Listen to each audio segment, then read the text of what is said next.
ఇదొక special topic, పస్కా బలి. మనలో పస్కా బలి అనుభవం రావాలి. ఎవరి కొరకు ఈ పస్కా బలి అంటే ఐగుప్తు నుండి దాటాలని ఆశపడిన వారికి, పాపపు సంకెళ్ల నుండి విడిపించబడాలని ఆసక్తి కలిగిన వారికి, దేవుని ఆత్మ నడిపింపులోనికి రావడానికి ఇష్టపడే వాళ్ళకి, దైవికమైనటువంటి పోషణతో నడిపించబడే వారికి, ఎవరైతే బంధించబడి బానిసలుగా ఉన్నారో అపవాదికి, వాళ్ళకి పస్కా బలి అవసరం. మనందరం కూడా చాలా మట్టుకు ఇక్కడ రక్షించబడిన వాళ్ళు ఉన్నాం. మనం కూడా పస్కా బలి ద్వారా మాత్రమే దాటిన అనుభవంలోనికి వచ్చాం. దానిని ఎక్సోడస్ అంటారు. ఎక్సోడస్ అంటే నిర్గమము, దాటుట, వదిలిపెట్టుట, విడిచిపెట్టుట అని అర్థం. 2022 సంవత్సరాల క్రితం వచ్చిన యేసయ్యే పస్కా బలి. దేవునికి స్తోత్రం చెప్పండి. యోహాను చెప్పాడు, లోక పాపములను మోసుకొని పోవచ్చున్న దేవుని గొర్రె పిల్ల. అపోస్తులైన పౌలు చెప్తున్నాడు, యేసుక్రీస్తు అను మన పస్కా బలి. అయితే ఎలా తినాలి అనే దాని మీద మహానాయకుడైనటువంటి మోషేకి యెహోవా దేవుడు కొన్ని సూచనలు చేశాడు. ఒకటి, నడుము కట్టుకోవాలని. అది ఎక్కడ ఉంటుంది మనకి? నిర్గమాకాండంలోనికి వద్దాం, 12వ అధ్యాయాన్ని తీద్దాం. నిర్గమాకాండము 12వ అధ్యాయం. ఎట్లా మనం పస్కా బలిని ఆచరించాలి, పస్కా బలిని భుజించాలి? మొట్టమొదటిగా నడుము కట్టుకోవాలి. నడుము కట్టుకోవటం అంటే the dressing for the journey, ప్రయాణము కొరకైన వస్త్రాలు. ఫుల్ డ్రెస్ అంటే సంపూర్ణముగా ధరించుకున్నటువంటి అనుభవం అని నేర్చుకున్నాం. 11వ వచనం, మీరు దానిని తినవలసిన విధమేదనగా మీరు నడుము కట్టుకొని, రెండవదిగా ఏం చేయాలట? చెప్పులు తొడుక్కొని.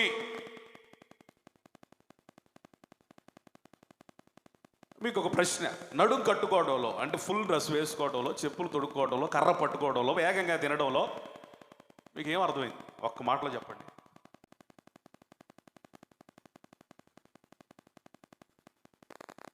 వస్త్రాలు వేసుకోవాలి, చెప్పులు ధరించాలి, కర్రను పట్టుకొనే తినాలి, వేగంగా తినాలి. ఈ 4 పద్ధతుల్లో మీకు ఒక అంశం ఏదైనా కనపడుతుందా? ఒక కాన్సెప్ట్, దేవుడు ఎందుకనో కారణం కనపడుతుందా? వెరీ గుడ్, సిద్ధపాటు. ఈ 4 మీకు కనపడుతుంది ఏంటంటే సిద్ధపాటు, preparation, get ready to move on. ఇక దేవుడు ఎప్పుడు ఆజ్ఞిస్తాడో అప్పుడు వెంటనే కదలడానికి సిద్ధపాటు. ఆల్రెడీ సిద్ధపరచబడి ఇక దేవుని రాకడ కొరకు సిద్ధపడ్డారు. స్తోత్రం చెప్పండి. ఎలా ఉండాలి అంటే ఆల్రెడీ సిద్ధపడుచు, ఆ సిద్ధపాటులో కూడా సంపూర్ణతను పొందుకొని ఇక దేవుడు రావడమే ఆలస్యం అన్నట్లుగా బ్రతుకుతున్నట్లుగా ఉంది ఇది. దేవునికి స్తోత్రం చెప్పండి. సో రక్షించబడి బాప్తీసం తీసుకున్న వాళ్ళ అనుభవాలు ఎట్లా ఉండాలి? బలారాధన తీసుకున్నామంటే తీసుకున్నాం కాదు, ప్రతి నెల భుజిస్తున్నామంటే భుజిస్తున్నాం కాదు. అందులో తాత్పర్యం ఏంటి, అందులో భావం ఏంటి, అందులో ఉద్దేశం ఏంటి, అందులో నీ జీవితం ప్రతిబింబించాలి. ఎలా ప్రతిబింబించాలి అంటే నీ వస్త్రములు అనగా రక్షణ అనబడినటువంటి వస్త్రమును ధరించాలి. రెండవదిగా నీ చెప్పులను తొడుక్కోవాలి. ఏమండి, ఇంట్లో తిరుగుతున్నప్పుడు చెప్పులు వేసుకుంటావా? వేసుకోం. ఇప్పుడు కొంచెం నాగరికత పెరిగిపోయింది కాబట్టి బాత్రూంలో చెప్పులు వేసుకోవటం అలవాటైంది. బాత్రూంలో చెప్పులు వేసుకోవటం అటుంచి ఇప్పుడు ఇళ్లల్లో కూడా చెప్పులు వేసుకునే పద్ధతి వచ్చేసింది. పెద్ద పెద్ద ఇళ్లల్లో అంటే వాళ్ళు కేవలం ఇంట్లో నడవడం కోసం మాత్రమే చెప్పులు ఉంటాయి అన్నమాట. అంటే వాస్తవానికి సాధారణంగా చెప్పులు అనే పదం లేకపోతే చెప్పులు అనేటువంటి అవసరత ఎప్పుడు వస్తుంది మనకి? ప్రయాణించేటప్పుడు. దేవునికి స్తోత్రం చెప్పండి. ఇప్పుడు ఎవరైనా చుట్టాలు వస్తే ఎప్పుడు వెళ్ళిపోతారని ఎదురు చూస్తున్నాం. కానీ పాతకాలంలో వీళ్ళు వెళ్లకుండా ఉండాలంటే ఏం చేయాలంటే ఈ చెప్పులు దాచిపెట్టాలి. ఏం చేయాలి? చెప్పులు దాచిపెట్టాలి. చెప్పులు కనబడేంత వరకు వెతికి ఎతికి ఎతికి, ఏంటమ్మాయి నా చెప్పులు కనపడలేదంటే, ఎక్కడ నువ్వు వెళ్ళేది వచ్చింది వారమేగా అయ్యింది, ఇంకొక వారం ఉండని చెప్పులు దాచిపెట్టి వాళ్ళకి ప్రేమ తీరేదాకా ఉంచుకొని తర్వాత చెప్పులు ఇచ్చి పంపిస్తారు. ప్రయాణించే వారికి కావాలి చెప్పులు. ఏ ప్రయాణం ఇది? ఆత్మీయ ప్రయాణం. దేవునితో నడుచుటకు చెప్పులు కావాలి. ఈ లోకమనబడినటువంటి ఐగుప్తు నుండి విడిపించబడుటకు చెప్పులు కావాలి. ఈ లోక ఆచారముల నుండి విడిపించబడుటకు ప్రయాణం అనే చెప్పులు కావాలి. ఈ లోకపు పద్ధతులను విడనాడడానికి చెప్పులు కావాలి. ఆ శాపగ్రస్తమైన అనుభవాల నుంచి విడిపించబడడానికి చెప్పులు కావాలి. పరిశుద్ధమైన దేవుడు ఇవ్వబోతున్నటువంటి ఆ పరమ కానాను కొరకు సిద్ధపడుటకు చెప్పులతో మనం ప్రారంభించాలి. ఎందుకు ఈ చెప్పులు వేసుకోవాలంటే ప్రయాణం చేయాలి. గొప్ప విషయం చెప్పనా, 40 సంవత్సరాలు వాళ్ళు కానానుకు నడిచారు, కానీ వారి చెప్పులు వారు తెగలేదట, చెప్పులు అరిగిపోలేదట. గట్టిగా చప్పట్లు కూడా దేవునికి స్తోత్రం చెప్పండి, గట్టిగా చెప్పాలి హల్లెలూయా. ఎందుకు చెప్పులు వారు తెగిపోలేదు, చెప్పులు అరిగిపోలేదంటే అందులో ఒక ఆత్మీయ అర్థం ఉంది. నువ్వు దేవుని రాకడ కొరకు సిద్ధపడుచున్నటువంటి క్రైస్తవుడు అయితే నీకున్న నిరీక్షణ, నీకున్న విశ్వాసం, నీకున్న ఎదురు చూపులు, నీకున్న సంసిద్ధత, అది నువ్వు ఎన్ని సంవత్సరాలు రక్షించబడి ఎంత ఎక్స్పీరియన్స్ పెరిగినా అరిగిపోదు, కరిగిపోదు. నవనూతంగా నీ రక్షణ, నీ సిద్ధపాటు, నీ విశ్వాసం, నీ నిరీక్షణ ఎప్పటికప్పుడు తాజాగా స్వచ్ఛంగా ఉంటాయి. దేవునికి స్తోత్రం చెప్పండి. ఒకప్పుడు భలే చేసేదాన్ని అంటే నీ చెప్పులు అరిగిపోయినాయి అని అర్థం. ఒకప్పుడు పాస్టర్ గారు మోకరిస్తే కన్నీళ్లే అంటే ఇప్పుడు ఏమైపోయింది, అరిగిపోయింది చెప్పులు. పాస్టర్ గారు ఒకప్పుడు అస్సలు నేను మందిరానికి వచ్చేంత వరకు ఒక్క పురుగు పీసు ఉండేది కాదు, నేనే మొదట వెళ్ళి మోకాళ్ళు వేసేవాడిని. మరి ఇప్పుడు ఎందుకని చెప్పులు అరిగిపోయినాయి. అరిగిపోయిన చెప్పులు కాదు దేవుడు ఇచ్చింది. వారు వేసుకున్న చెప్పులు అరిగిపోయినవి కాదు, వారు తెగలేదు, అరగలేదు అంటే వారి విశ్వాసము క్షయమైనది కాదు, అక్షయమైన విశ్వాసం. స్తోత్రం చెప్పండి. తరిగిపోని నిరీక్షణ, కొదువు కాని విశ్వాసం, విశ్వాస జీవితంలో ఎక్కడ సన్నగిలేటువంటి పరిస్థితులు లేనేలేవు. కారణం ఏంటంటే అవి దేవుడు ఇశ్రాయేలీయులకు ఇచ్చిన కృప. స్తోత్రం. దేవుడు నీకు కృపనిచ్చాడు. ఏ కృప తెలుసా? అరిగిపోని విశ్వాసం, తరిగిపోని నిరీక్షణ. ఎన్నాళ్ళు నడిచిన ఆయనతో ఎక్కడా కూడా ఏమవుదు, బంధము తెగదు. మంది ఎక్కువైపోతే మజ్జిగ అవుతుందట, పలసన అయ్యింది. అట్లాగే కొంతమంది ఎక్స్పీరియన్స్ పెరిగే కొద్ది ఎనాయింటింగ్ తగ్గింది. లేదు, మనం ఎక్స్పీరియన్స్ పెరిగే కొద్దీ ఎనాయింటింగ్ పెరుగుతూనే ఉండాలి. దేవునికి స్తోత్రం చెప్పండి. అనుభవం పెరిగే కొద్దీ అభిషేకం పెరుగుతూనే ఉండాలి. అపొస్తలుడైన పౌలుతో అంటాడు, అపొస్తలుడైన పౌలు గురించి చెప్తున్నటువంటి మాట, ఇతను ఎవరో తెలుసా? నా నామమును భరించుటకు నేను ఏర్పరచుకొనిన సాధనం. ఇతడు అన్యుల ఎదుట నిలబడాలి, రాజుల ఎదుట నిలబడాలి, నా కొరకు శ్రమలను సహించాలి, అందుకే నేను ఇతరుని ఏర్పరచుకున్నాను అని డే 1లోనే చెప్పాడు పౌలు గురించి. మొదటి రోజునే చెప్పాడు. మొదటి రోజునే తన దర్శనం అనబడిన చెప్పులు ఇచ్చేశాడు పౌలుకి. కానీ పౌలు ఆ చెప్పులు ఎక్కడ కూడా అరగనివ్వలేదు. స్తోత్రం చెప్పండి. ఎన్ని సంవత్సరాలు దేవునితో నడిచాడు, ఎన్ని ఉపదేశాలు చేశాడు, ఎన్ని ప్రాంతాలకు వెళ్ళాడు, ఎన్ని దేశాలకు వెళ్ళాడు, ఎంతమందికి స్వార్థను ప్రకటించాడు, ఎంతమందిని శిష్యులుగా చేశాడు, ఎంతమందిని దైవజనులుగా మార్చాడు, ఎన్ని సంఘాలను స్థాపించాడు, ఎంతమందిని బాగు చేశాడు, ఎంతమంది మంది అద్భుతాలు చేశాడు, ఎంత ప్రయాసపడ్డాడు, ఎంత కన్నీరు విడిచాడు, ఎంత జాగారము చేశాడు. వస్త్రహీనుడు అవ్వలేదా, ఆహారము లేక బాధపడలేదా? ఇంత పరిచర్య చేసినా ఆయన నిరీక్షణ అనబడిన చెప్పులు అరగలేదు. స్తోత్రం. అరగలేదు. ఎప్పటి వరకు అరగలేదో తెలుసా? ఇదిగో నా విశ్వాసాన్ని కాపాడుకున్నాను, నా పరుగు కడ పుట్టించాను, నా కొరకు జీవ కిరీటం ఉన్నది. స్తోత్రం చెప్పండి. అరగలేదు. చనిపోయేంత వరకు దేవుని కొరకు నడవాలి అనే ఆశ అరగలేదు, దేవుని కొరకు బ్రతకాలి అనే ఆశ అరగలేదు, ఆయన వస్తాడు అనే నిరీక్షణ అరగలేదు, ఎగలేదు. ఈరోజున మనం కూడా బల్లారాధనలో చెయ్యేస్తున్నామంటే, బల్లలో చెయ్యేస్తున్నామంటే, బాప్తీసం పొందామంటే వేరే వాళ్ళకంటే వ్యత్యాసమే, రక్షించబడని వాళ్ళకంటే కూడా ప్రత్యేకమే. ఏంటా ప్రత్యేకత అంటే వారికి సిద్ధపాటు లేదు, మనకు సిద్ధపాటు ఉంది. ఆమేన్ చెప్పు, నోరు తెరిచి చెప్పు. ఆమేన్. వారికి లేనిది మనకున్నది ఏంటంటే సిద్ధపాటు, ప్రిపరేషన్. అంటే ఏమనుకోవద్దు, జేసుదాస్ గారు ఏందయ్యా వాక్యం చదువుతున్నాడు చదవట్లేదండి అన్నాడు. ఎందుకు చదవట్లేదంటే ఆ చదువుదామని ఇంకా టైం ఉందిగా అన్నట్టుగా మాట్లాడుతున్నాడు. నేను అన్నాను, అందరి సంగతి తీసి దేవుడు వస్తే నువ్వు ఇప్పుడు పరలోకానికి వెళ్తామంటే వెళ్ళను అన్నాడు. మరి అంత ధైర్యంగా ఎలా ఉండగలిగావని అంటే ఏం లేదు, ప్రిపరేషన్ లేదు, సిద్ధపాటు లేదు. నువ్వు రక్షించబడి నిజమైన సిద్ధపాటు లేకపోతే నువ్వు దేవుని కొరకు గమ్యాన్ని చేరలేవు, ఆయన కొరకు అద్భుతాలు చేయలేవు, ఆయన కొరకు నిలబడగలగలేవు, శక్తి వంచన లేకుండా ఆయన కొరకు పోరాడలేవు. యుద్ధం చేసేవాడిని చూడండి, ఖచ్చితంగా షూ ఉంటాయి. మిలిటరీ వాడికి చూడండి, ఖచ్చితంగా షూ ఉంటాయి. సైనికుడికి చూడండి, ఖచ్చితంగా షూ ఉంటాయి.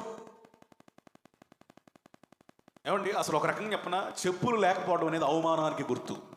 దేని గుర్తు? అవమానానికి గుర్తు. అంటే చెప్పులు ఒక మనిషి కాళ్ళని కాపాడతాయి. అదేవిధంగా ఇక్కడ రాయబడిన చెప్పులు కూడా మానవుని, క్రైస్తవుని ఆత్మీయ జీవితాన్ని కాపాడతాయి. దేవునికి స్తోత్రం చెప్పండి. చెప్పులు లేకపోవడం అనేది అవమానం అని ఎందుకు అన్నానంటే, తన కుమారుడైనటువంటి అబ్షాలోము దావీదును తరుముతూ ఉన్నప్పుడు దావీదు అరణ్యానికి ఎట్లా వెళ్ళాడంటే చెప్పులు లేని వానిగా వెళ్ళాడు. దావీదు ఆ పొజిషన్లో చూసిన అనేకులు ఏడుస్తూ ఉన్నారు, కన్నీళ్లు పెడతా ఉన్నారు. అయ్యో, ఆయన ఎవరో తెలుసా? రాజు, అత్యున్నత సింహాసనం మీద కూర్చుండే రాజు, మంచి పాటగాడు, మంచి కీర్తనకారుడు, మంచి దైవభక్తుడు, మంచి ప్రార్థనాపరుడు. అయితే సో వాట్, ఏమైంది? చెప్పులు లేకుండా అరణ్య యాత్ర చేస్తా ఉన్నాడు. ఎంత దుర్భరమైన పరిస్థితి. చెప్పులు కోల్పోయాడు దావీదు. ఎందుకో తెలుసా? పాపం. దేవుడు నీకు ఇచ్చినటువంటి జీవితాన్ని సరిగ్గా కాపాడుకోలేకపోతే అపవాది ఏం చేస్తాడు తెలుసా? నిన్ను చెప్పులు లేకుండా నడిపిస్తాడు. నువ్వు ప్రయాణం వెళుతున్నప్పుడు చెప్పులు లేకుండా నడువు. ఎంతమంది నిన్ను అడుగుతారో, ఏంటమ్మా చీర బాగుంది, అంత బాగా రెడీ అవ్వు, చెప్పులయ్యి అంటారు. అంటే అర్థం ఏంటి? మానవుని ప్రయాణానికి చెప్పులు అనేవి అత్యంత ప్రాధాన్యత కలిగినవి. ఒకసారి ట్రై చేయండి. అసలు మీరు చెప్పులు లేకుండా ఒక పెళ్ళికి వెళ్ళండి, ఒక ఫంక్షన్కి వెళ్ళండి. ఎంతమంది? కనీసం 10 మంది అయినా మిమ్మల్ని అడుగుతారు, ఏంటమ్మా చెప్పులు లేవా, ఏంటమ్మా చెప్పులు లేవా, ఏంటమ్మా చెప్పులు లేవా. ఎందుకంటే చెప్పులు అనేవి ప్రయాణానికి, ఒక మనిషికి అత్యవసరమైనది. దేవునికి స్తోత్రం చెప్పండి.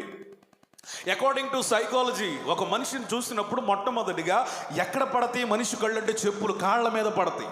గమనించండి, మిమ్మల్ని ఎవరన్నా మిమ్మల్ని ఫస్ట్ టైం చూసినప్పుడు కానీ, ఎప్పుడైనా మీరు తారసపడినప్పుడు కానీ వెంటనే వాళ్ళ కళ్ళు ఎక్కడికి వెళ్తాయి అంటే కాళ్ళ దగ్గరికి వెళ్తాయి. అందుకనే చెప్పులు చాలా విలువైనవి. మనం కొంతమంది మంచి బట్టలు కొనుక్కుంటారు కానీ మంచి చెప్పులు కొనుక్కోరు. ఆ చెప్పులు ఎవరు చూస్తారు లేరు, అసలు చూసేదే చెప్పులు. సో ఈ చెప్పులు ఎందుకయ్యా అంటే ఆత్మీయతలో సిద్ధపడి నడవడానికి 3 రకాల చెప్పులు చెప్తాను. లోకాసు సువార్త 15వ అధ్యాయం 22వ వచనం. తండ్రి తన దాసులను చూచి ప్రశస్త వస్త్రము త్వరగా తెచ్చి వీనికి కట్టి వీని చేతికి ఉంగరము పెట్టి పాదములకు చెప్పులు తొడిగించుడి. దేవునికి స్తోత్రం చెప్పండి. హల్లెలూయా. ఏమండి, 3 ఇచ్చాడు. తప్పిపోయిన కుమారుడికి 3 ఇచ్చాడు. ఏమిచ్చాడు? ఉంగరం ఇచ్చాడు, వస్త్రాలు ఇచ్చాడు, చెప్పులు కూడా ఇచ్చాడు. చూడండి, ఇక్కడ ఉన్నాయి చెప్పులు. జూమ్ చేయదాన్ని. కుడికి ఎట్లా ఉన్నాడు? చెప్పులు అయ్యో ఆ తాళ్ళు కనపడుతున్నాయి, అవి చెప్పులు అనమాట. మీకు క్లియర్గా కనపడకపోవచ్చు కానీ అవి చెప్పు. కొడుకు ఎట్లా ఉన్నాడు? సరైన బట్టలు లేనోడిగా, విపరీతంగా క్రాఫ్ పెరిగిపోయి దరిద్రుడిలాగా, అంతమంది పనివారి మధ్యలో ఒక పనివాడుగా కూడా తన రూపురేఖలు లేకుండా దరిద్రమైన పరిస్థితుల్లో ఉండి, నానా నేను కుమారుడిగా ఉండుటకు అర్హుణ్ణి కాను, అనర్హుణ్ణి, అయోగ్యుని, కనీసం నీ పనివానిగా ఉంటానంటే, లేదు పిచ్చోడా, నువ్వు చనిపోయి తిరిగి బ్రతికావు. దేవునికి స్తోత్రం చెప్పండి. ఒకప్పుడు పాపం చేసావు, ఒకప్పుడు దూరం అయ్యావు, ఒకప్పుడు నా మాట వినని అవిధేయుడు అయ్యావు, ఒకప్పుడు నా ఇంట నిలవని ఒక పనికి మాలిన కొడుకువయ్యావు, ఒకప్పుడు ధనాపేక్షతో తండ్రినే విడిచిపెట్టిన దరిద్రుడు అయ్యావు ఇప్పుడు. కానీ ఇప్పుడు నా దగ్గరికి వచ్చావు కాబట్టి నీకు ఆస్తి లేకపోయినా, ఐశ్వర్యం లేకపోయినా, అందం లేకపోయినా, అన్నీ లేకపోయినా నేను నీకు తండ్రినే, నీవు నా కుమారుడివే. కొట్టు చప్పట్లు. హల్లెలూయా. స్తోత్రం చెప్పండి. హల్లెలూయా. ఆ తప్పిపోయిన కుమారుల్లో నిన్ను నువ్వు చూసుకో. ఒకప్పుడు ఏ పాపం ఏలుబడి చేసిందో, ఏ శాపం ఏలుబడి చేసిందో, ఏ అన్య సాంప్రదాయాలు ఏలుబడి చేశాయో, ఎలాంటి బ్రతుకును బ్రతికావో, ఎలాగ దేవునికి దూరం అయిపోయావో, అలాంటి పరిస్థితుల్లో కూడా అయ్యా నన్ను క్షమించు అంటే నీకు చెప్పులనిచ్చిన దేవాతి దేవుడు. స్తోత్రం చెప్పండి. చెప్పులు దేనికి యొక్క సాదృశ్యం అంటే తండ్రితో కుమారుడుకున్న సమాధానం. ఆయన డబ్బును బట్టి తండ్రిని విడిచిపెట్టిపోయాడు, చెడు స్నేహాలను బట్టి లోకంలో కలిసిపోయాడు. వ్యభిచారమును బట్టి తన దేహమును అపవిత్రపరుచుకున్నాడు. పాప కార్యములను బట్టి దరిద్రుడైపోయాడు. తిరిగి ఆయన యొద్దకు రాగా తన స్థానము తనకివ్వబడింది. స్తోత్రం. మనం ఒకప్పుడు ఈ భాగ్యాన్ని కోల్పోయామండి. మళ్ళీ భాగ్యం వస్తుందా లేదనేటువంటి పరిస్థితులు వచ్చాయి. దేవుని కొరకు నిలబడిన వాడినే మళ్ళీ నేను ఆయన ఇంటికి వెళ్ళగలనా? ఆయనకి విశ్వాసగా ఉండగలనా? ఆయన కొరకు బ్రతకగలనా? ఆయన కొరకు జీవించగలనా? ఆయన కొరకు నిలబడగలగనా? అదే వైరాగ్యంతో జీవించగలనా? అదే పరిశుద్ధతతో నింపబడగలగనా? అనేకులకు మాదిరిగా ఉండగలనా అనేటువంటి పరిస్థితుల్లో తిరిగి కుమారత్వమును అనుగ్రహించిన దేవుడు. ఆమేన్. తిరిగి చెప్పులనిచ్చిన దేవుడు. సమాధానం.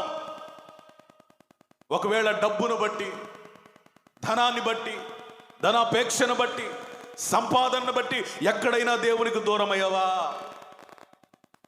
నువ్వు తప్పిపోయిన కుమారుడు ఉన్నటువంటి పొజిషన్లో ఉన్నావు. ధనాన్ని బట్టి దేవునికి దూరం అవడం అంటే అర్థం ఏంటో తెలుసా? ధనం బాగా పెరిగిపోయి దేవుడిని మరిచిపోవడం. నా ప్రాణమా తినుము తాగుమో సుఖించుమో. ఈ అనుభవం అంటే దేవుడు లేడు, ప్రార్థన లేదు, పరిశుద్ధత లేదు, దేవుని కొరకు బ్రతికే విధానం లేదు, దేవుని మందిరానికి వచ్చేటువంటి క్రమము లేదు. అంత డబ్బే డబ్బే డబ్బే డబ్బే. దేవునికి దూరం అయిపోయినటువంటి అనుభవం. దేవునికి డబ్బును బట్టి దూరం అవడం అంటే అర్థం ఏంటో తెలుసా? డబ్బు ఎప్పుడైతే పెరిగిద్దో మనిషిలో సహజంగా గర్వం కూడా పెరుగుతుంది. కానీ క్రైస్తవుల్లో మనం ఎదుగుతున్న కొలది వదగాలి. Praise the lord. స్తోత్రం చెప్పండి. మనకున్న డబ్బులో లేదండి గర్వం, మనకున్న మేడ మిద్దెల్లో లేదండి అతిశయం, మనకి ఇవ్వబడినటువంటి కారులలో కోటల్లో లేదండి అతిశయం. మన అతిశయం యేసయ్యే. స్తోత్రం చెప్పండి. మన అతిశయం యేసయ్యే. ధనవంతుడు డబ్బును బట్టి అతిశయపడతాడు. కొందరు గుర్రములు బట్టి, కొందరు రథములు బట్టి అతిశయపడతారంట. కానీ మనం యేసు ప్రభువుని బట్టి, యెహోవా నామమును బట్టి, ఆయనను బట్టి అతిశయపడాలి. కొంతమంది అనుకుంటారు డబ్బు లేకపోతే ఇక నేను స్తుతించడానికి ఏమీ లేదు అనుకుంటారు. ఉన్నది పోతే ఇక నేను దేవుడిని ఏ కారణాన్ని బట్టి స్తుతించాలని అనుకుంటారు. యోబు స్తుతించలేదా అన్నీ కోల్పోయినప్పుడు? దేవునికి స్తోత్రం చెప్పండి. శ్రమలలో సహితం పౌలు దేవుని స్తుతించలేదా? చెరలో సైతం పౌలు శీలలు ప్రభుని ఆరాధన చేయలేదా? అంటే అర్థం ఏంటో తెలుసా? సమృద్ధి లేకపోయినా దేవుని స్తుతించగలిగే, దేవునికి దగ్గర అవ్వగలిగే, సమాధానం అనబడిన చెప్పులను విడిచిపెట్టకుండా అపోస్తలుడైన పౌలు సేవ చేశాడు. కాబట్టి డబ్బు పెరిగినా డబ్బు తగ్గినా నీ చెప్పులను ఎక్కడా విడిచిపెట్టకూడదు. దేవునికి స్తోత్రం చెప్పండి. హల్లెలూయా. ఏమండి, వాడికి కారు ఉంది, యేసయ్య లేడు. ఒకడు గుడిసెలో ఉన్నాడు, యేసు ప్రభు ఉన్నారు. వీళ్ళలో ఎవరు ధనవంతుడు? యేసు ప్రభు ఉండి గుడిసెలో ఉండినా అది ఆశీర్వాదమే. స్తోత్రం చెప్పండి. హల్లెలూయా. ఒక ధనవంతుడు ఉన్నాడట, నిత్యము సుఖిస్తున్నాడట, ఊదా రంగు వస్త్రాలు వేసుకున్నాడట, కోరిన తిండి తింటున్నాడట. అదే పంచన పడి ఉన్న ఒక బీద లాజరు అనబడిన వ్యక్తి ఉన్నాడట. తినడానికి సరైన తిండి లేదు, ఎంగిలి మెతులు తిరిగేటువంటి బ్రతుకు, సరైన బట్టలు లేవు, సరైన ఇల్లే లేదు, బంధువులు ఉన్నారో లేరో కూడా తెలియదు. ఇద్దరు చనిపోయారు.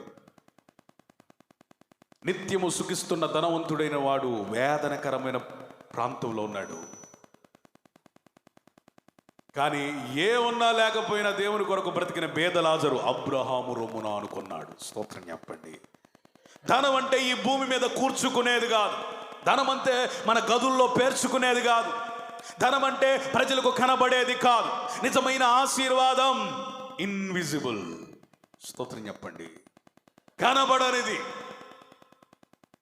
కనబడేవి కూడా ఆశీర్వాదమే, కానీ యేసు ప్రభు లేనప్పుడు అవి ఆశీర్వాదం కిందకి రావు. ఇల్లు ఇచ్చేది ఆయనే, ఉద్యోగం ఇచ్చేది ఆయనే, వాహనం ఇచ్చేది ఆయనే, భార్యనిచ్చేది ఆయనే, పిల్లల్ని ఇచ్చేది ఆయనే. కనబడినవి ఇవన్నీ ఆశీర్వాదాలు కాదని నేను అనను. కానీ ఒకవేళ యేసయ్య లేకపోతే నీ ఆశీర్వాదానికి అర్థం లేదు. కానీ ఏమి లేకపోయినా యేసయ్యని పట్టుకున్నటువంటి ఆ యొక్క బీద లాజరు నిజమైన ధనవంతుడు. స్తోత్రం చెప్పండి. డబ్బును బట్టి దూరం అయిపోయావా? కొంతమంది తప్పిపోయిన కుమారుడు ఏ విధంగా లోకమును బట్టి తండ్రికి దూరం అయ్యాడు. దేన్ని బట్టి? లోకమును బట్టి. దేవుని వాక్యం సెలవిస్తుంది, ఈ లోకంతో స్నేహం, దేవునితో వైరం.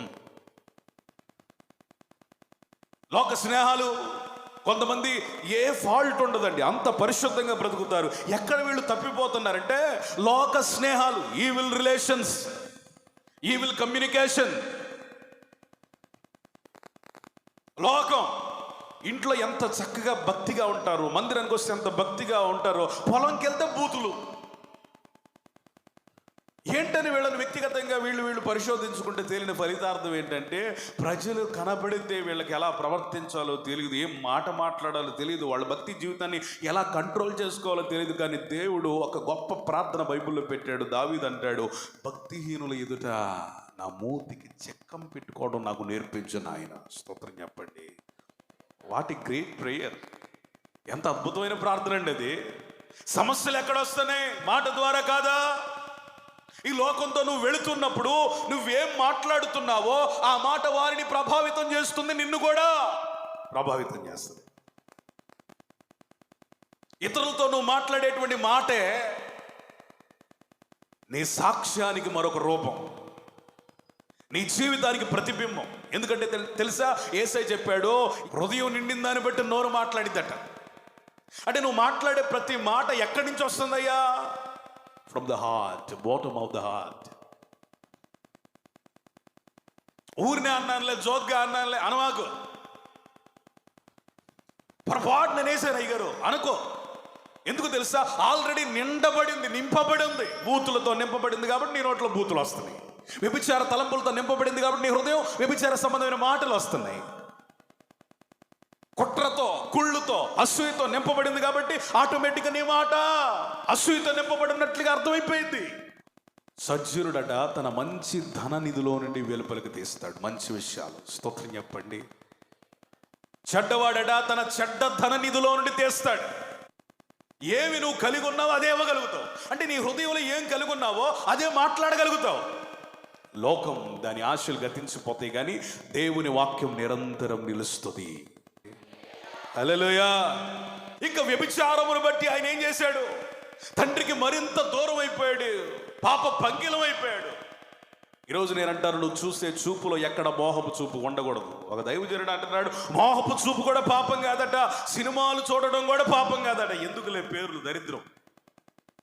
అంటే భక్తిలో ప్రజలు ఎట్లా మౌల్డ్ అయిపోతున్నారు, దైవజనులు సైతం ఎలాంటి సిద్ధాంతాలు ప్రతిపాదిస్తున్నారు, కొత్త కొత్త బోధలు ఎట్లా సంఘాలకు బాధలుగా మారిపోయాయి, వెల్లువై ప్రవహిస్తున్నాయి. అంటే సినిమాలు చూడటం కూడా తప్పు కాదు. ఆల్రెడీ సినిమా చూడాలని ఆశ పుట్టినోడికి ఈ బోధ ఎంత బాగుంటుందో కదా. మన పాస్టర్ గారికి ఏం తెలుసు, అన్ని పాపం అంటాడు, అన్ని తప్పు అంటాడు. ఆయన 30-40 సంవత్సరాలు సేవ చేస్తున్నాడు, ఆయన వయసు 60 సంవత్సరాలు పైబడే ఉంది. ఆయన సినిమాలు చూసినా తప్పు లేదన్నాడు, పరలోకం వెళ్ళొచ్చట. సినిమాల్లో అయినా ఏముందిరా, ఇంత భక్తి చేసి చెడుని విసర్జించలేమా? మంచినే స్వీకరించలేమా? లోకం నుంచి కూడా మంచి నేర్చుకోవచ్చురా అని తప్పుడు బోధలు కల్పిస్తే సినిమాలు చూడాలని ఆశ కలిగినోడికి ఇంకెంత ఆశ ఉంటుందో. ఒకవేళ బహుశా ఎందుకు ఈ మాట పరిశుద్ధాత్ముడు పలికిస్తున్నాడో, కొంతమంది మందిరానికి వస్తూ కూడా ఏ కొత్త సినిమా వస్తే ఆ హాల్లో దూరే వాళ్ళు ఉన్నారేమో మీలో. అన్నా నేనే స్త్రీని అసలు మోహం చూపుతో చూడన్నా, హీరోయిన్ వస్తే మాత్రం అబ్బా ఎంత బాగుందో అనుకుంటా, అంతే. అజ్జాలు మోహపు చూపు. స్త్రీలారా, మీరందరూ నాకు అక్కలో, చెల్లెళ్ళు, అమ్మలో, మీరు ఈ పాపం ప్రతి దినం చేస్తున్నారు. వ్యభిచారం అనే పాపం ప్రతి దినం చేస్తున్నారు. ఎలాగో తెలుసా? ఏం పాస్ట్ గారు, అయ్యో అయ్యో అయ్యో ఇంత మాట అన్నావు, మా ఆయన కూడా అనలేదు అనుకున్నావా? సీరియల్ చూసినప్పుడు భార్య భర్తల సీన్ ఏదో ఉందనుకో, ఆటోమేటిక్గా ఆ మోహపు చూపులు, వ్యభిచారం. ఎవరైనా అందగాడు హీరో అనుకో, ఆ సీరియల్లో చూడంగానే ఏమనిపించింది, అబ్బా ఎంత భలే ఉన్నాడు, చేసుకుంటే ఎట్టండి చేసుకోవాలి అనే ఫీలింగ్. ఏమండి, పాపం ఒకరోజు ప్రవేశించదు, చిన్నగా చిన్నగా చిన్నగా చిన్నగా ఒకేసారి నీ జీవితాన్ని ఆక్రమించేసుకుంటుంది. ఇక నువ్వు వెళ్ళమన్నా వెళ్ళదు. సీరియల్ చూసే వాళ్ళందరూ కూడా మీకు తెలియకో తెలుసో మోహపు చూపులకు లోనవుతున్నారు. తద్వారా డాష్ మీరు పూర్తి చేసుకోండి. ఇన్ని రకాలుగా దూరం అయిపోయి తినడానికి కూడా తిండి లేని, ఆహారం లేని పరిస్థితికి వచ్చేసాడు. ఒకప్పుడు తండ్రి ఇంటిలో ఎంత ఆహారము, ఎంత సౌభాగ్యమో, ఎంత నింపుదలో, ఎంత సమృద్ధో. కానీ ఇప్పుడంతా ఖాళీ అయిపోయింది.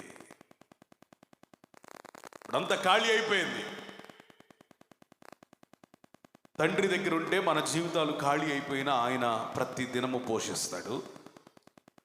యేసయ్య మనతో ఉంటే కష్టాలు రావని కాదు, నష్టాలు రావని కాదు, పంటలు నష్టపోతామని అది తప్పని కాదు, అన్నీ జరుగుతాయి. అయితే యేసయ్య ఉన్నదానికి లేని దానికి తేడా ఏంటంటే, లోకంలో ఉన్నవాడు కష్టపడుతూనే తన బ్రతుకు ఈడుస్తూ ఉంటే మన కష్టాలలో కూడా దేవుడు మన తోడుగా ఉంటాడు. చెప్పండి కొద్ది గట్టిగా స్తోత్రం చెల్లించండి. స్తోత్రం చెప్పండి. హల్లెలూయా. నీకు వచ్చిన కష్టంలో నీ మీద శ్రద్ధ పెట్టే తండ్రి ఒక ఆయన ఉన్నాడు.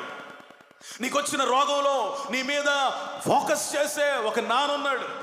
నీకున్న దరిద్రతలో నిన్ను సమీపించి ఆదరించగలిగిన నాయకుడు ఉన్నాడు యేసయ్య ఉంటే. కానీ ఈ నిరీక్షణ అన్యులకు లేదు, ఈ నిరీక్షణ రక్షణ లేని వారికి లేదు, ఈ నిరీక్షణ యేసును ఎరుగని వారికి లేదు, ఈ నిరీక్షణ యేసయ్యను కలిగిన వారికి మాత్రమే ఉంది. నువ్వు ఒకవేళ రక్షించబడి కూడా ఆయా కారణాలను బట్టి ఎక్కడైనా వైదొలిగిపోయావేమో, ప్రక్కదారి పట్టావేమో, మళ్ళీ తిరిగి నువ్వు యేసయ్య దగ్గరకు వస్తే గనక నీకు చెప్పులు అనే ఒక సిద్ధత, సంసిద్ధత, ప్రిపరేషన్, దేవుని రాకడ కొరకు నడవడానికి కావలసినటువంటి చెప్పులను ఆయన నీకు అనుగ్రహిస్తాడు. గట్టిగా స్తోత్రం చెప్పు. హల్లెలూయా. ఈరోజు అంటాను, నీ డబ్బు వలన ఎక్కడైనా దూరం అయిపోతే దేవునితో సమాధానపడు. ప్రభువా, గడిచిన సంవత్సరంలో అనేక ఆదివారాలు కష్టార్జితం కోసం ఆదివారం మానేశాను. గడిచిన సంవత్సరం నాయన డబ్బు ఎక్కువైపోయి వడ్డీలు కూడా ఇచ్చి పాపాన్ని మూట కట్టుకున్నాను. వద్దు ప్రభువా. గడిచిన సంవత్సరం నాయన సమృద్ధి ఎక్కువగా ఉండేసరికి అసలు నీ సన్నిధే నా ఇంట్లో లేదు ప్రభువా. వద్దు. అది ఉన్నా ఒకటే, లేకపోయినా ఒకటే, నాకు నువ్వు కావాలి.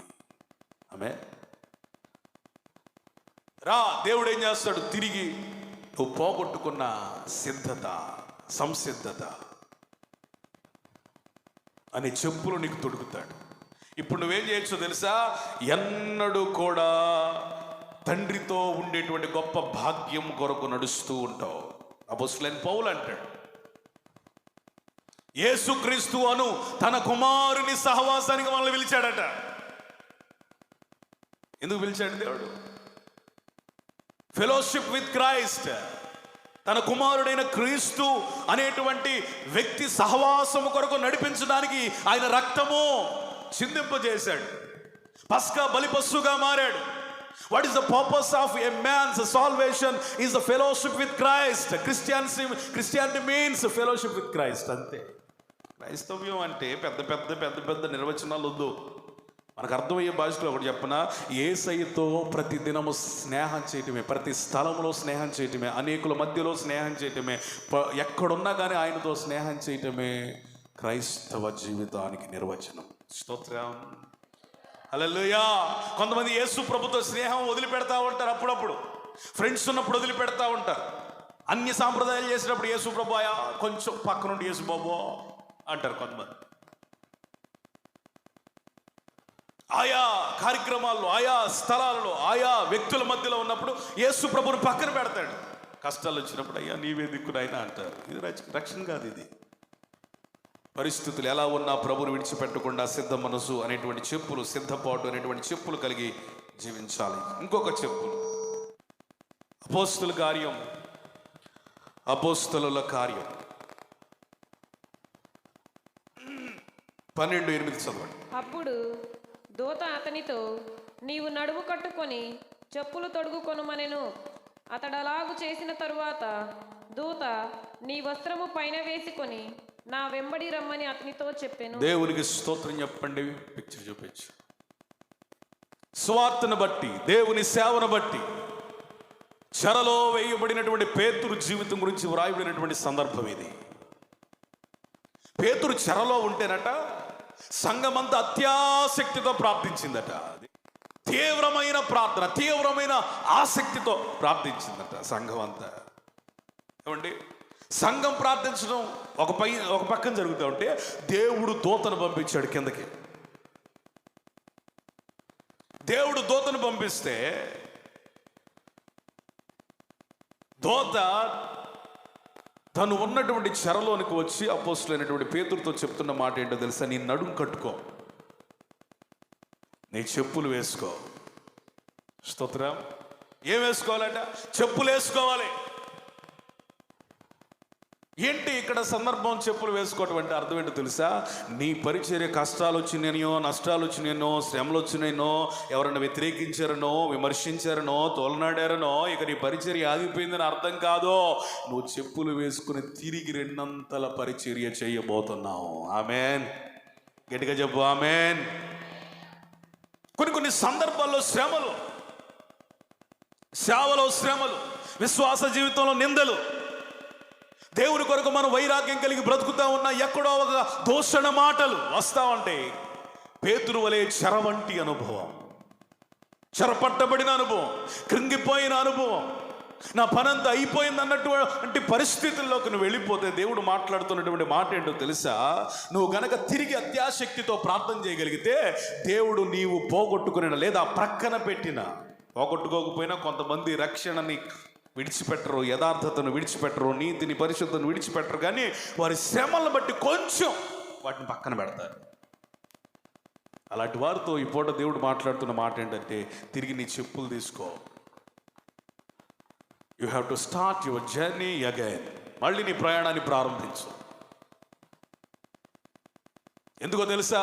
రెండంతల పరిచర్య నీ ద్వారా దేవుడు చేయించబోతున్నాడు. Amen, amen. బలహీనం అయిపోయి మరణాపేక్ష కలిగి బదరి వృక్షం క్రింద కూర్చొని, అయ్యా నేను నా పితరుల కంటే, నా ముందున్న దైవజనుల కంటే నేను గొప్పవాడినేం కాదు, అయ్యా నా ప్రాణం తీసుకో అని ప్రార్థన చేస్తున్నటువంటి ఏలియాని దేవుడు దర్శించి ఆహారం ఇచ్చి శక్తికి మించిన ప్రయాణమును జరిగించాడు. ఆమేన్.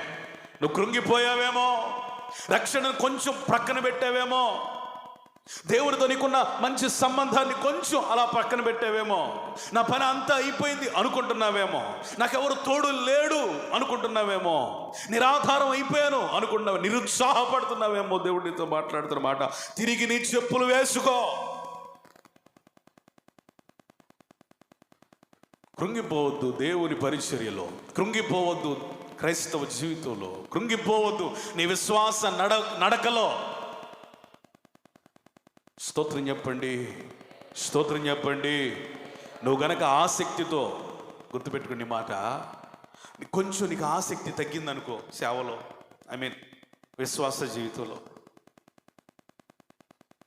నీ రక్షణ విషయంలో ఎక్కడ నిర్లక్ష్యం వస్తున్నావు, వెంటనే నువ్వు చేయాల్సిన పని ఏంటంటే ఒక 2-3 రోజులు ఉపవాసం ఉంటాం. స్తోత్రం.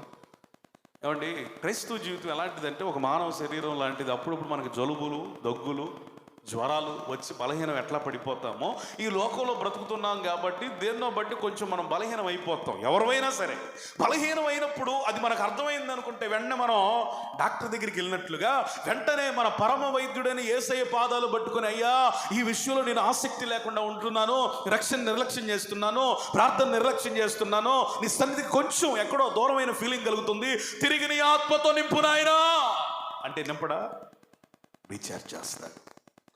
ఏమి లేదు, ఇదేదో మనం పూర్తిగా లోకంలో కలిసినట్టు కాకపోయినా ఇదే కంటిన్యూ అయితే ఏమైపోద్ది, చచ్చిపోతాం. ఫోన్ ఛార్జింగ్ అయిపోయింది అనుకోండి, వెంటనే మనం ఏం చేస్తాం, ఛార్జర్ని వెతుక్కొని ప్లగ్లో పెట్టుకుంటాం, మళ్ళీ రీఛార్జ్ అయిన తర్వాత వాడతాం. ఆ రీఛార్జ్ తగ్గకుండా ఉంటుంది అంటే ఆ తగ్గుతూ ఉంటుంది, మళ్ళీ పెట్టుకుంటాం. ఇది ఒక క్రమం, ఒక ఆర్డర్. మనిషికి నాకు రోగాలు వస్తాయి, కుటుంబానికి సమస్యలు వస్తాయి, విశ్వాస జీవితంలో ఆటుపోట్లు వస్తాయి. అయినా విశ్వాసంలో కర్త దాన్ని కొనసాగించేవాడు అయినా క్రీస్తు వైపు చూచుచు మనం పరుగు పందెంలో వెళ్ళాలి. స్తోత్రం. మనం వేగంగా పరిగెత్తడానికి, చెప్పులను ధరించుకొని వెళ్ళడానికి మనకొక మాదిరి ఉన్నాడు. మన ఎదుట నిలవబడిన ప్రధాన యాజకుడు ఉన్నాడు. మనకంటే ముందుగా చక్కగా ప్రయాణం చేసిన ప్రయాణికుడు, ఆత్మీయ యాత్రికుడైన యేసు ఉన్నాడు. ఆయన నడిపిస్తాడు. అడుగులు తడబడినా, అలసట పైబడినా ఆయన నిన్ను నడిపిస్తాడు. పరిస్థితులు ఏవైనా నిన్ను నడిపిస్తాడు. అయితే నీ చెప్పులను కాపాడుకో. చక్కగా దేవుడు మాట్లాడిన వెంటనే ఈ పూట నీతో దేవుడు మాట్లాడుతూ ఉంటే కొంచెం ప్రక్కన పెట్టిన చెప్పులు మళ్ళీ వేసుకో. స్తోత్రం చెప్పండి హల్లెలూయా. స్తోత్రం చెప్పండి హల్లెలూయా. నాకు బాగా గుర్తు, హాస్టల్లో ఉన్నప్పుడు ఉదయాన్నే కొంతమంది, అది నాకు విచిత్రంగా అనిపించింది, కాకపోతే ఈ సందర్భానికి ఎంతో ఫిట్ అయినట్టుంది. కొంతమంది పడుకునేటప్పుడు బూట్లు వేసుకొని పడుకుంటారు హాస్టల్లో ఉన్నప్పుడు. ఎందుకంటే ఆ ఉదయం పీటీ వచ్చి లేపుతాడు, ఈ కట్టుకొని వేసుకొని ఎత్తుక్కొని ఈ దొరక్క మళ్ళీ ఆయన చేత తన్నులు తిని ఇవన్నీ ఎందుకురని తెలిసి తెలియని కొంతమంది వాళ్ళు ఏం చేసేవాళ్ళు అంటే బూట్లు వేసుకొనే పడుకునేవాళ్ళు. నాకు అది విచిత్రంగా అనిపించింది. అంటే అర్థం ఏంటంటే ఇక సంసిద్ధత, ఫాస్ట్నెస్. దేవుని రాకడ ఎప్పుడు వస్తుందో తెలియదు, మన పోకడు ఎప్పుడు వస్తుందో తెలియదు. మన చెప్పులు మనతోనే ఉండాలి. స్తోత్రం. మన చెప్పులు, విశ్వాస జీవితం అనే చెప్పులు, రక్షణ అనే చెప్పులు, దేవునితో కలిసి నడిచేటువంటి చెప్పులు. ఇంకొక చెప్పు చెప్తాను. ఎఫెసీయులకు రాసిన పత్రిక 6వ అధ్యాయం 15వ వచనం. ఎఫెసీయులకు రాసిన పత్రిక 6:15. పాదములను సమాధాన సువార్త వలనైన సిద్ధ మనస్సును జోడు తొడుగుకొని నిలువబడుడి. దేవునికి స్తోత్రం చెప్పండి. ఒకటి, తండ్రితో సమాధాన పడడం అనే చెప్పులు. రెండవది, మరొకసారి నూతనమైన ఆరంభం, దేవుని పనిలో కానీ దేవుని విశ్వాస జీవితంలో కానీ కొనసాగిపోవడం అనే చెప్పులు. మూడోది ఏంటో తెలుసా? సమాధాన సువార్త వలనైన సిద్ధ మనస్సు అనే జోడు. ఏంటండి సిద్ధ మనసు ఎలా వస్తుంది? సమాధాన సువార్త వలన. స్తోత్రం చెప్పండి. సమాధాన సువార్త. యేసు ప్రభు అందరికి ప్రభువు, ఆయన అందరికి దేవుడు, ఆయన ఒక్కడే లోకానికి రక్షకుడు, ఆయనే మార్గం, సత్యం, జీవం. సమాధాన సువార్త. ఈరోజు సమాధాన సువార్తకు అర్థం పోయి మీ ఖురాన్లో యేసయ్య ఉన్నాడు, మీ రామాయణంలో యేసయ్య ఉన్నాడు, మీ భాగవతంలో యేసయ్య ఉన్నాడు, మీ మహాభారతంలో యేసయ్య ఉన్నాడు, మీ వేదాల్లో యేసయ్య ఉన్నాడు. ఒకవేళ పోలికలు ఉండొచ్చు, కొంచెం దగ్గరగా సామీప్యతతో ఉన్న సత్యాలు ఏమైనా ఉండొచ్చు. పరిశుద్ధ గ్రంథంలో యేసయ్య మనకు క్లియర్గా కనపడుతుంటే ఆడున్నాడు, ఏడున్నాడు. యేసు ప్రభు మనకి ఎదురుగా చక్కగా స్పష్టంగా అద్దంలో చూసినట్లుగా బైబిల్లో కనపడతా ఉంటే సమాధాన సువార్త అంటే ఏంటి? యేసు ప్రభు అందరికీ దేవుడని చెప్పడం సమాధాన సువార్త. అంతేగాని రాముల్లో, కృష్ణుల్లో యేసు ప్రభు స్వరూప స్వభావాలు సామీప్యతలో ఉన్నాయి అని వాళ్ళ మార్చాల్సి చేయాల్సినటువంటి అవసరమే ఉంది. ఏమో కొంతమంది దేవుని కృపచేత రక్షించబడుతున్నారు, అది వేరే విషయం. కానీ అపోస్తులైన పౌలు నేర్పించిన సువార్త పద్ధతి ఏంటయ్యా అంటే సమాధాన సువార్త. ఆమేన్. రక్షించబడినోడు ఏం చేయాలయ్యా అంటే సువార్తను ప్రకటించాలి. ఏం చేయాలి? మనం ప్రతి నెల ఒక ఫ్రైడే ఫాస్టింగ్ ప్రేయర్ మీట్ పెడుతున్నాం. మీరేం చేయాలి? సువార్త అంటే ఏం లేదు, అమ్మాయి నీ సమస్యలు ఉన్నాయి కదా, ప్రార్థన చేసుకుందాం రా, సమస్యలన్నిటి కోసం మేము ప్రార్థన చేస్తున్నాం అని ఒక వేరే చర్చికి వెళ్ళే వాళ్ళని కానీ మన చర్చిలో వెనకబడిన వాళ్ళని కానీ ఏదో ఒకటి దేవుని మాటలు చెప్పినవి ఏం చేయాలా? నడిపించాలి. రేపు 11, 12 తారీఖుల్లో ఉపవాస కుడికలు ఉన్నాయి మనకి సంఘంలో. బయట వాళ్ళని కూడా ఏం చేయాలి? నువ్వు సువార్త చెప్పి పిలవాలి. ఈ సంవత్సరం ఒక ఆత్మనైనా రక్షించడానికి 4-5 చేతులు ఎత్తారు. నువ్వేం చేయాలంటే ఒక వ్యక్తి దగ్గరికి వెళ్ళిపోయి ఈ సంవత్సరం అంతా స్వార్థను ప్రకటించు. అదే సమాధాన సువార్తని చెప్పులు. ఆమె ఒక ఆత్మని ఏమండి నేను రక్షించడానికి ఎవరున్నారండి అనుకుంటుంది. ఎవరో రోజ్మేరీ, ఎవరో కాదు, మీ ఆయనకి చెప్పు చాలు సువార్త. విసిగిచ్చు. చీర కొనకపోతే విసిగిచ్చే ఆడోళ్ళు ఉన్నారండి. భర్త రాకపోతే సువార్త చెప్పి విసిగించండి. స్తోత్రం, స్తోత్రం. మార్కులు రాకపోతే తన్నే తల్లిదండ్రులు ఉన్నారండి. మందిరానికి రాకపోతే ఎందుకని మీరు అడగరు? విసిగించండి. ఈశ్వరు ఉన్నాడు అనుకోండి, ఆదివారం కూడా కష్టపడి పని చేస్తాడు. వర్క్ ఈజ్ వర్షిప్ అని. ఇప్పుడు నువ్వేం చేయాలమ్మా? తల్లిగారు అరే ఆదివారం దేవునికి సమర్పించుకుని దేవుడు నిన్ను ఇంకా దీవిస్తాడని చెప్పాలి. యేసువారికి సువార్త. స్తోత్రం. మనకి ఎన్ని సువార్తలు? 4. ఏం చెప్పండి? మత్తయి సువార్త, మార్కు సువార్త, లూకా సువార్త, యోహాను సువార్త. కానీ మీకు 5వ సువార్త చెప్పనా? మనమే. చప్పట్లు కూడా గట్టిగా స్తోత్రం చెప్పండి. హల్లెలూయా, హల్లెలూయా. మత్తయి సువార్తను ప్రకటించాడు, మార్కు సువార్తను ప్రకటించాడు, లూకా సువార్తను ప్రకటించాడు, యోహాను సువార్తను ప్రకటించాడు. ఈ మనోహర్ కూడా సువార్త పత్రికలాగా మారాలి. ఈ సంసోన్ గారు కూడా పత్రికగా మారాలి. డేవిడ్ గారు కూడా పత్రికగా మారాలి. దేవరాజు కూడా పత్రికగా మారాలి. ఈ 4 సువార్తలు చదువుకుంటే సరిపోయిద్దా? మానవ సువార్తగా మారాలి.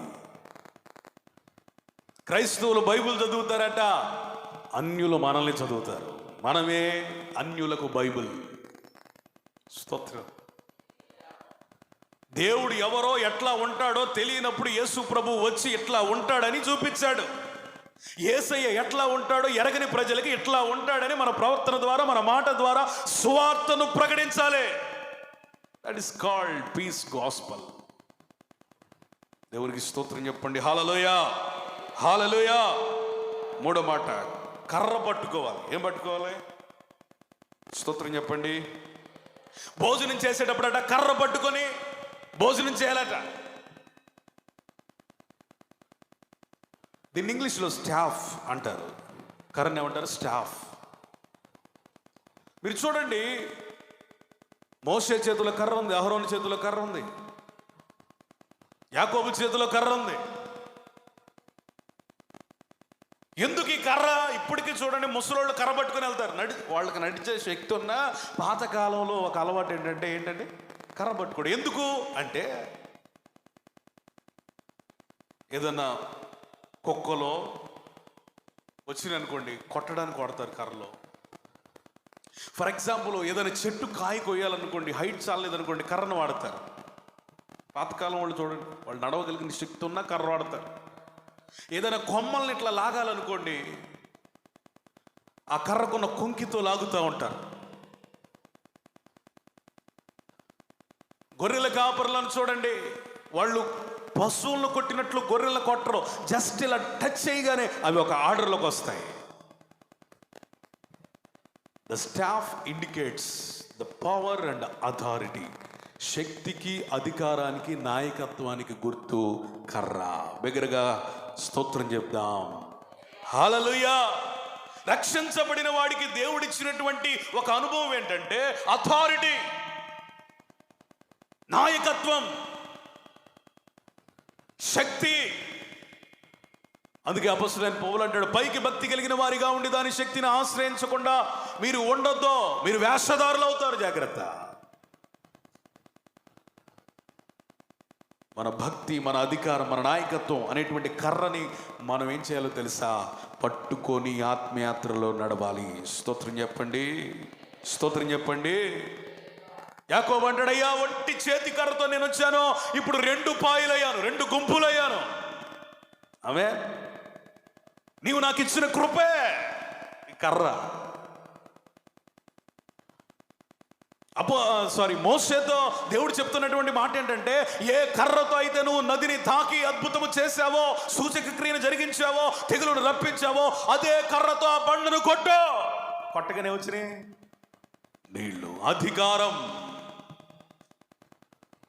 ఈ కర్ర ఐగుప్తులో తెగులును రప్పించే కర్ర మాత్రమే కాదు, ఈ కర్ర ఇశ్రాయేలీయుల మధ్య ఆశ్చర్య కార్యాలను కూడా చేయగలదు.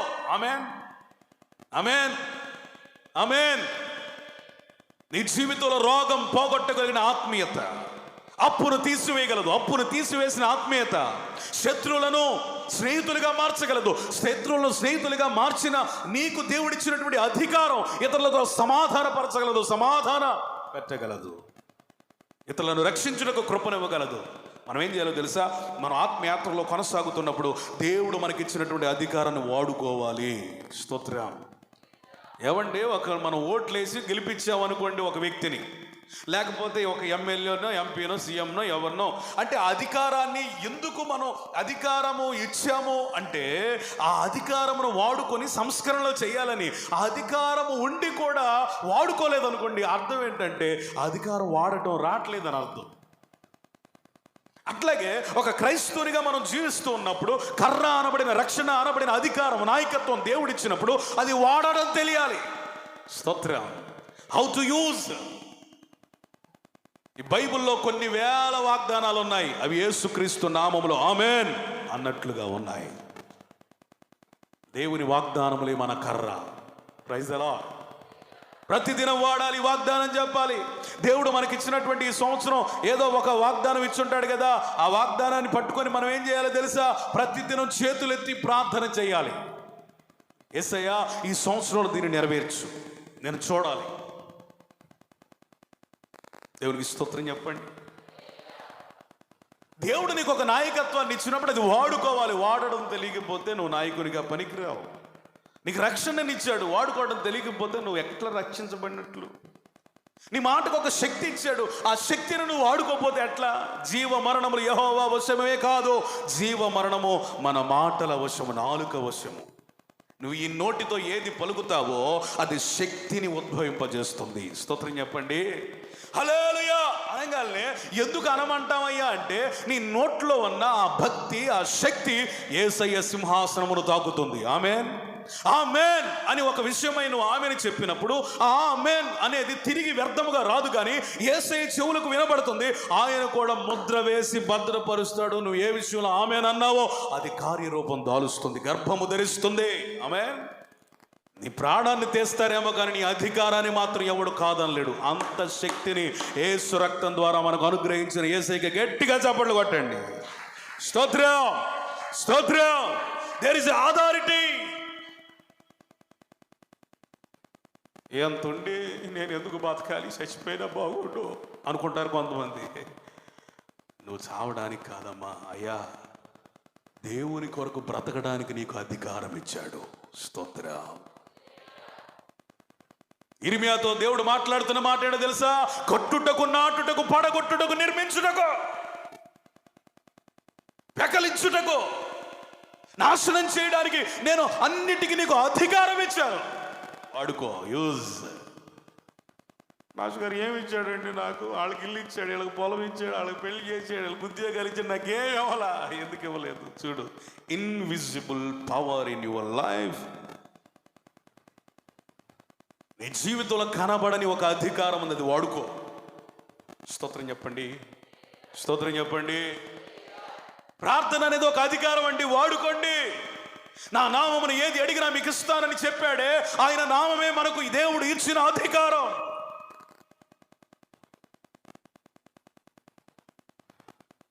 చాలా మంది నిల్చుంటారండి ఆఫీసులు బయట, ప్రభుత్వ ఆఫీసులు బయట.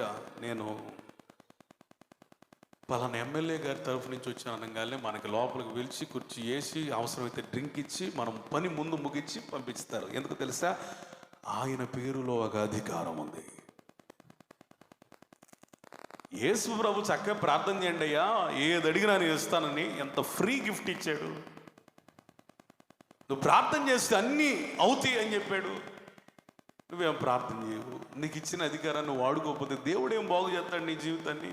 చెయ్యి, ప్రార్థన చెయ్యి. రోజుకి ఇంత సమయం అని పెట్టుకో ఆయనతో గడపడానికి. నువ్వు చెయ్యి, అదే అధికారం. నువ్వు ప్రార్థిస్తూ ప్రార్థిస్తూ ప్రార్థిస్తూ ఉండగా దేవుడు ఆ ప్రార్థనా జీవితంలో ఉండే ఒక నాయకుడిని, నాయకురాల్ని పుట్టిస్తాడు. స్తోత్రం చెప్పండి. న్యాయాధిపతుల కాలములలో ప్రజలు హింసించబడుతూ ఉన్నప్పుడు దేవుడట న్యాయాధిపతులను పుట్టించెను. మనలో సేవకులు లేచుదురుగాక. ఆమేన్. గట్టిగా చెప్పు. పరిచర్య చేయవారు లేచుదురుగాక. ఆమేన్. ఇతరులకు చక్కగా సువార్తను బోధించగలిగిన కృప కలిగిన వారు లేచుదురుగాక. భారం కలిగిన యవనస్తులు లేచుదురుగాక. ప్రార్థనా పరులు లేచుదురుగాక. సో అధికారం, ఇవన్నీ దేవుడు మనకిచ్చినటువంటి అధికారం. దీన్ని మనం వాడుకోవాలి. చివరికి ఒక్క మాట చెప్పి నేను ముగిస్తాను. త్వరపడుచు తినాలి. ఎట్లా తినాలట? ఒకరోజు నేను ఎందుకో మన జెరిమియా గారి ఇంటికి వెళ్ళాను. కారుమూరి జెరిమియా గారి ఇంటికి వెళ్ళాను. వెళ్తే ఆయన మొత్తం బట్టలని వేసేసుకొని ఇక ఇక ఫుల్గా రెడీ అయిపోయి ఇక బ్యాగ్ కూడా దగ్గర పెట్టుకొని స్పీడ్గా తినేస్తున్నాడు. ఏంటయ్యా అక్కడికన్నా వెళ్తున్నామంటే అన్న డ్యూటీకి టైం అయిపోయింది, అన్న డ్యూటీకి టైం అయిపోయింది అని అన్నాడు. ఎలా తిన్నాడు? త్వరపడుచు. ట్రైన్ టైం అయిపోతుంది, చక్కగా రెస్టారెంట్కి వెళ్ళి భోజనం చేస్తాము, ఉన్నదే ఏదో ఒకటి తొందరగా తిని వెళ్ళిపోతాం. స్కూల్కి టైం అయిపోయింది, పిల్లలు పెళ్లి భోజనం తిన్నట్టు తింటే ఊరుకుంటావా? ఓ తల్లి తొందర తిన్నరా, లేచేదేమో లేటు, వీళ్ళు అన్నీ కావాలంటావు, రుచులు కావాలి నీకు అని తొందరగా తినమంటావు. త్వరగా తినడం అంటే అర్థం ఏంటి తెలుసా? సమయము లేదు అనే దానికి గుర్తు. స్తోత్రం. Our time is short, no more time. ఎందుకో తెలుసా? యేసు ప్రభు త్వరగా రాబోతున్నాడు. మనం త్వరపడి తింటూ ఉండాలి. స్తోత్రం. దేవుని యొక్క, గుర్తుపెట్టుకోండి, దేవుని రాకడ కొరకు సిద్ధపడే వారి లక్షణం త్వరపాటు, తొందరగా తినడం. ఆమేన్. ఏమండి? తాగేది కొంచెం, వెళ్ళేది మాత్రం చాలా దూరం. యాక్సిస్ 125 యాడ్ గుంటూరులో. తాగేదంట కొంచెం అంట, వెళ్ళేదేమో వేగం అంట, మైలేజ్ ఎక్కువ అంట. మనం కూడా యాక్సిస్ 125 లాగా ఉండాలి. స్తోత్రం చెప్పండి. హల్లెలూయా. దేవుని కొరకు మనకి ఉన్నా లేకపోయినా దేవుని సేవ కొరకు పరిగెత్తాలి. త్వరపడి తినడం అంటే అర్థం ఏంటో తెలుసా? అరే ఈరోజు ఆదివారం ప్రారంభ ప్రార్థన ఆమేన్ అనే లోపు నేను ఉండాలి, అది త్వరగా తింటాం. స్తోత్రం. ఈరోజు నా కంట్లో పడి 7 వచ్చారు ప్రార్థన ఆమేన్ అనే లోపు. ఎంతమంది వచ్చారు? 7 వచ్చారు.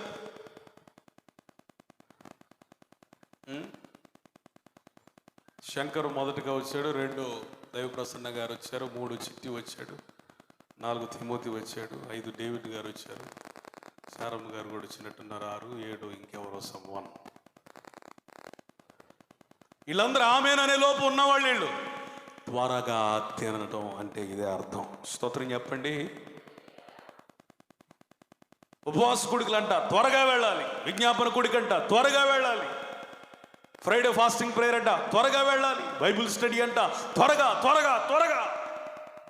ఒక క్రైస్తవుని లక్షణం త్వరగా. ఏమండి? ఎందుకు దేవుడు అబ్రహాముని అంత మనకి విశ్వాసులకు మాదిరిగా ఉంచాడంటే, ఆ ఎండవేళ మధ్యాహ్నం పూట ప్రత్యక్షమైన దేవునికి ఏ విధంగా పరిచయం చేశాడంటే త్వరగా వెళ్ళాడట. పనివాడి దగ్గరికి త్వరగా వెళితే, అరే ఒక మంచి కూర కావాలి, మంచి కూర తయారు చేయాలి, మంచి కొవ్విన దూడ ఉంటే చూడంటే, ఆ పనివాడట త్వరగా దాన్ని సిద్ధం చేశాడట. మళ్ళీ శారమ్మ దగ్గరికి వెళ్ళిపోయి నువ్వేం చేస్తావో తెలీదు, త్వరగా రొట్టెలు చేయమని ఆమె త్వరగా చేసిందట. పరుగో పరుగో పరుగో పరుగో త్వరగా త్వరగా త్వరగా త్వరగా మొత్తం సిద్ధం చేసి అక్కడ కూర్చోబెట్టి నింపాదిగా వాళ్ళు తింటా ఉంటే, స్తోత్రం, ఇక ఈయన తిన్నట్టుగా ఫీల్ అయిపోయి సంతృప్తి పడుతున్నాడు. అంటే అర్థం ఏంటి తెలుసా? మనం దేవుని కొరకు పరిగెత్తి పని చేసి ఆ పని ద్వారా జరిగినటువంటి ఫలితాన్ని బట్టి కడుపు నిండిన వారమై ప్రభుని స్తుతించాలి. హల్లెలూయా, హల్లెలూయా. దేవుని పరిచర్య నీ ద్వారా చిన్న పాత్రవో పెద్ద పాత్రవో పరిగెత్తి చెయ్యి. నీ ద్వారా ఇక్కడ నా ఒక్కడి ద్వారా పరిచర్య జరగట్లేదు. ఒక ప్రొజెక్టర్ ఆపరేటర్ కావాలి, ఒక కెమెరా ఆపరేటర్ కావాలి, ముందుగా వచ్చి ప్రార్థించేవారు కావాలి, చాపలు వేసేవారు కావాలి. వీరు త్వరగా ఉండడాన్ని బట్టి కొంతమంది ఇక్కడ రక్షించబడతా ఉన్నారు. రక్షించబడిన తర్వాత చేయాల్సిన పని ఏంటంటే, దేవానికి స్తోత్రం, త్వరగా తినడం అంటే అది. 1 పేతురు 2వ అధ్యాయం 11, 12 వచనాలు. ఎందుకంటే నడుం కట్టుకోవాలి, ఎందుకంటే కర్ర పట్టుకోవాలి, ఎందుకంటే చెప్పులు వేసుకోవాలి, ఎందుకంటే త్వరగా తినాలంటే పేతురు గారి మాటల ద్వారా విందాం. 1 పేతురు 2వ అధ్యాయం 11, 12 వచనాలు. ప్రియులారా, మీరు పరదేశులను యాత్రికులనై ఉన్నారు గనుక ఆత్మకు విరోధంగా పోరాడు శరీరాశలను విసర్జించి అన్యజనులు మిమ్మును ఏ విషయములో దుర్మార్గులని దూషింతురో ఆ విషయములో వారు మీ సక్రియలను చూచి వాటిని బట్టి దర్శన దినమున దేవుని మహిమపరచునట్లు వారి మధ్యను మంచి ప్రవర్తన గలవారై ఉండవలెనని మిమ్మును బతిమాలుకొనుచున్నాను. దేవునికి స్తోత్రం చెప్పండి. హల్లెలూయా. ఎందుకండి ఇంత త్వరగా ఎందుకు ఏమైపోయిందనండి అంటే మనము పరదేశులము యాత్రికులమై ఉన్నాం. అదే పేతురు అంటాడు, సమయము కొంచెముగా ఉందని అపవాదట గర్జించు సింహం వలె అటు ఇటు తిరుగుతున్నాడట, అందుకని త్వరపడాలి. సమయం లేదు, మనం ఏం చేయాలి? దాటిపోవాలి. సమయం లేదు, త్వరగా దాటిపోవాలి. జ్ఞానుల వలె మీ సమయాన్ని వాడుకోండి. ప్రార్థనతో మీ సమయాన్ని మొదలు పెట్టండి. వాక్య ధ్యానముతో మీ సమయాన్ని కొనసాగించండి.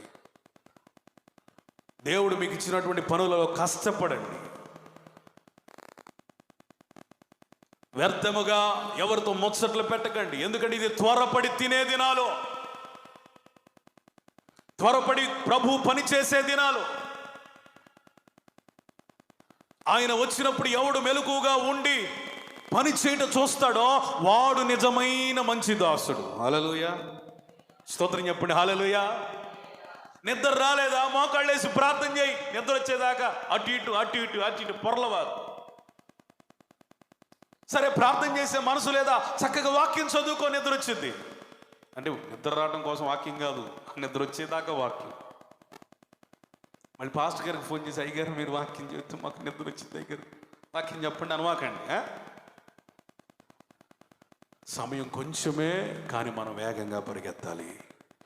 వేగంగా పరిగెత్తాలని ఆశ కలిగినోడు ఎట్లా ఉంటాడో తెలుసా? ఏలియా వలె రథం కంటే స్పీడ్గా పరిగెత్తుతాడు. స్తోత్రం చెప్పండి.